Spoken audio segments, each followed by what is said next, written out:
Welcome back to Architects Corner. Today we are hosting a special leadership conversation with one of the candidates for the NIA elections 2025. The goal of this session is to have architects across Nigeria understand the vision, the priorities, and the values of those stepping up to serve the profession. Sir, you're welcome to Architects Corner. Thank you very much, Rose. Sir, thank you for making time for this conversation despite your packed schedule. How are you holding up during this campaign period? Very well.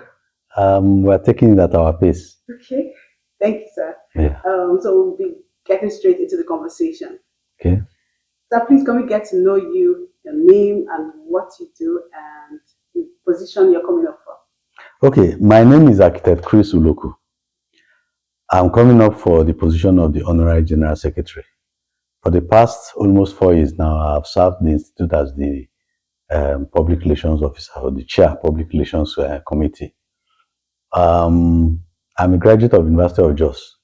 I have a master's degree from University of Jos, and I'm an alumni of the Lagos Business School, where I studied procurement. I have been practicing on my own now for about 30 years. I run a firm called Uloko Architects based in Makurdi. And very recently, I also set up another company for specifications and quality management and also online marketing. It's called Spec Angels. It's purely an online company for now, so you can only see it from specangels.ng as the website. So what contributions have you made to the Nigerian Institute of Architects? I'm going to summarize it so that we don't take too much time. I started my journey in Nigerian Institute of Architects in my state chapter, where I've served as a public relations officer, as an assistant chair, and as the chair of the chapter. It was during my tenure as chair that we hosted the national AGM there. I think before then it was 30 years. It took 30 years before that happened in my state, and we hosted a very successful AGM there. I have served in the national NIA in various committees. I'll just list them out.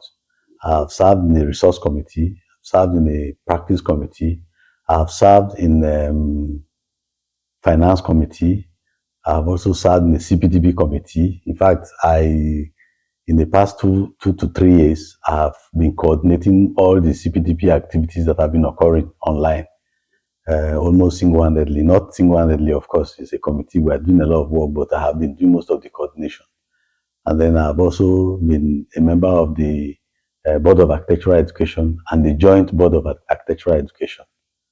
And of course, I'm the chair of the Public Relations Committee. As chair of Public Relations Committee, I successfully registered a trademark for Archibute.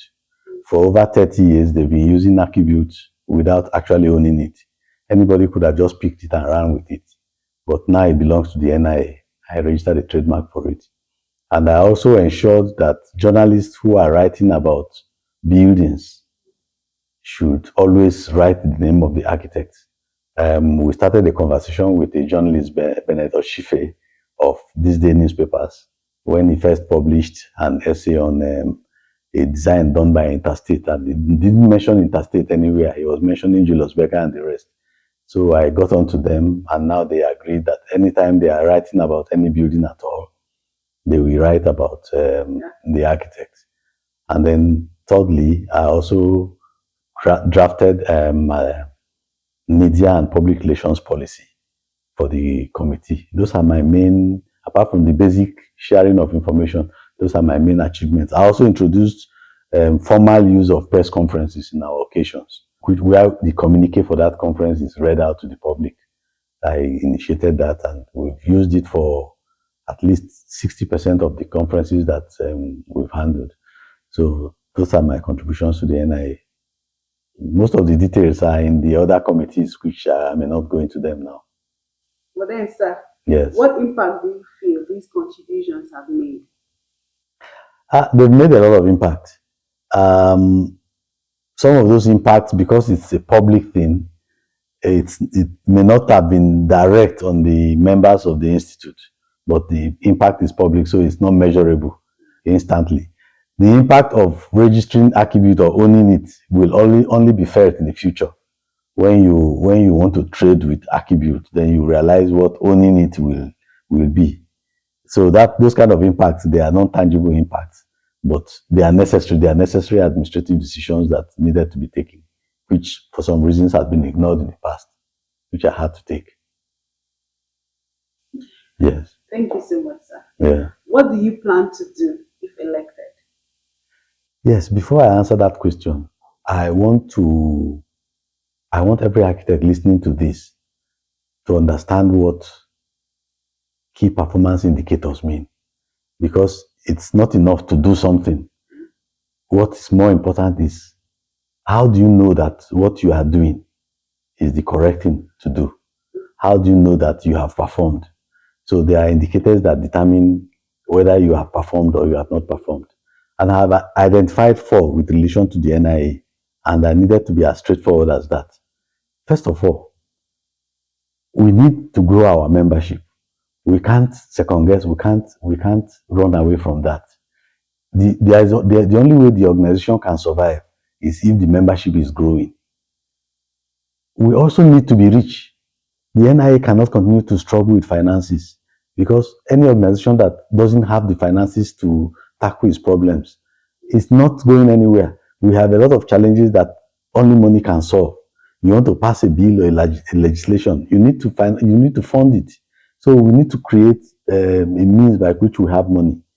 And then thirdly, architects need to be rich. The primary reason why anybody should be a member of the institute is because he wants to be rich. The institute is supposed to create opportunities for architects. It's not just a social club where we go to and dance and enjoy ourselves. And then finally, we need to promote the profession itself, the architecture. How does Nigerian architecture look to the international community? Can somebody travel from Europe to come to Nigeria to come and witness Nigerian architecture? No. So these are the 4 performance key performance indicators that I focus on when I'm telling you what I want to do. So now, what I want to do, and related to this, is 1, we need to re-engineer how we get members into the institute. Now, if you look at our universities, there are 52 universities offering architecture in Nigeria and 48 offering HNDs. Colleges of education. All these people want to become members of the NIA. And if we imagine that we can barely induct up to 1,000 in a year, when are we ever going to induct the teeming number that are coming out? So we need to change style. So we need to bring in technology to ensure that the entire process is faster and is more efficient. That way, if we are bombarded with applications today, we can cope with it. Now, secondly, it's time for us to start thinking of big ideas that can make us rich, that can give us money. The last time we had such a big idea was over 30 years ago when Archibute was bettered. It's time for us to begin to think of big ideas instead of spending so much time on conflict resolutions and things that doesn't actually add to our bottom line. And then with regards to the wealth and the wealth of architects, I want to start a process, what we call a business development initiative, whereby the NIA becomes both a procurement agent and a marketing agent. That is, it advocates, goes to institutions using its connections and its position, and advocates for projects and writes briefs for architectural projects for organizations, and then gets architects to compete for those briefs. That way, it will be advocating for projects, helping the organizations do procurement of architects, which will be more efficient, and they will get the better architects. At the same time, also providing jobs for architects who are just sitting down waiting for jobs to come. And there are many organizations we can do that. I'll give you an example. It took only 1 town planner who was appointed in NUC. Today, town planners control the master plans of all new universities in Nigeria. You can't even go near it as an architect because they need a town planner to go and defend it with NUC. And that's the kind of advocacy that I want us to do so that our members will have work to do. We have Ministry of Education, we have Ministry of Works. How many architects are involved in the what they call this housing project of the Tinubu administration? Hope, this renewed hope housing. How many architects are involved in the renewed hope housing? How did they even procure designs for the housing they're building across the country? We should have been on the driving seat. In fact, we should have been the ones who were even deciding the kind of houses to do in the different neighborhoods based on researches that we have done. But because we are not doing advocacy at those high places, we are missing out on all those things. So this is the kind of work I want to do for the institute. And then with regards to promotion of architecture, I think the countries that have promoted architecture to this day are the countries that have created a culture of competition designs that will allow even a unknown young person who just graduated from school to outclass so many architects with one competition entry and becomes a star. We don't have those things happening here. Everybody is sneaking around to get his projects. But if the NIA can start a system and birth that kind of system for us, it will develop at all areas. And funnily enough, it will also make money for the institute. So that's in a nutshell what I have in mind to do. So I think I will still dwell on this a little. Yes. You mentioned 4 KPIs. You mentioned different areas you would want to put things into. How do you plan to execute that in practical terms? The business development initiative is simply an administrative thing. It's like a business plan that you take to organizations. And we will use the best hands in the institute to push it. If, for example, we want to make a proposal to the Minister of Housing, we get the best people who have the connection, even our members who are legislators, to push it. That's what we call leveraging. So once we push it and we sign an MOU with the Federal Ministry of Housing on that, we now become the organization that procures architects for all the housing projects in the country. It's not rocket science. It's something that is easy to do, but you have to believe that you can do it. That's one of them. What the other one?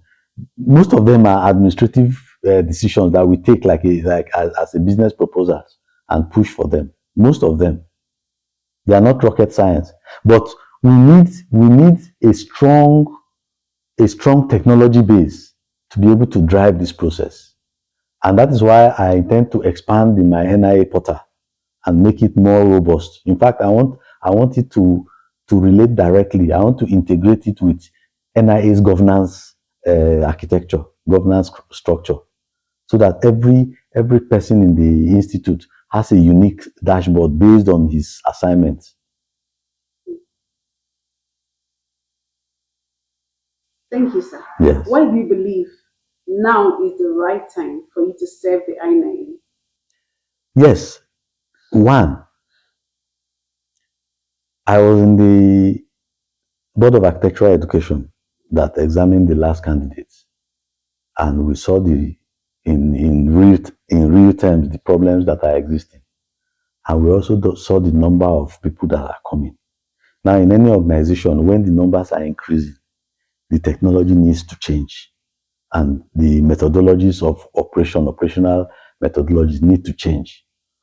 And so, when I saw that, I realized that this is the time, this is the time to start planning for the barrage of applications that will be coming.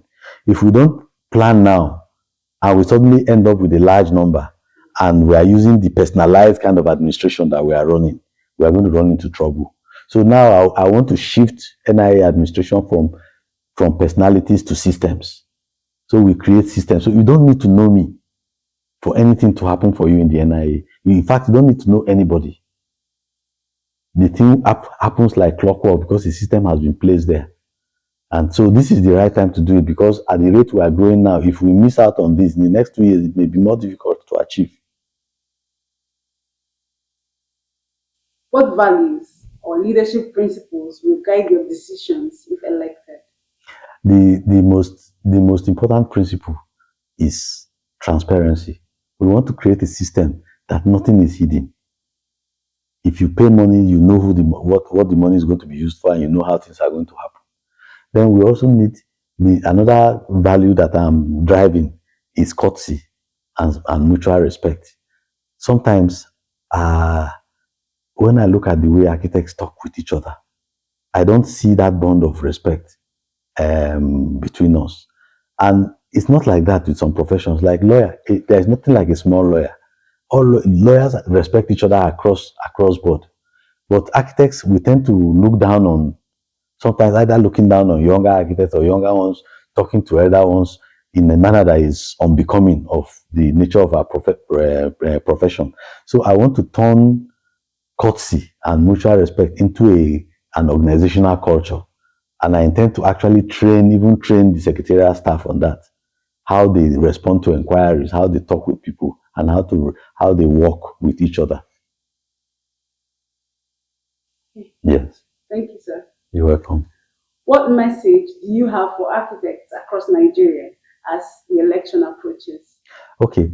I would like to tell architects from the bottom of my mind that as an individual, you are trained to know what you want. You are trained to have your own values. And as much as possible, you should know exactly what you want out of the NIA, and you should drive towards it. And if you have a contribution to make, you should know exactly what you want to contribute to the NIA. Don't vote in an election because people are voting in that direction. Vote because you believe that this person is going to deliver something personal, something that is going to help you, and you believe is going to help the institute and help the profession to grow. That's the mindset that I want architects to carry into the elections. And you should also understand that just because the person you voted for did not win doesn't mean that something wrong has happened. It simply means that the majority of people are not thinking the way you are thinking. That is no reason to feel down or offended, because there will always be another opportunity. Thank you very much, sir, for sharing your plans and perspectives with the community.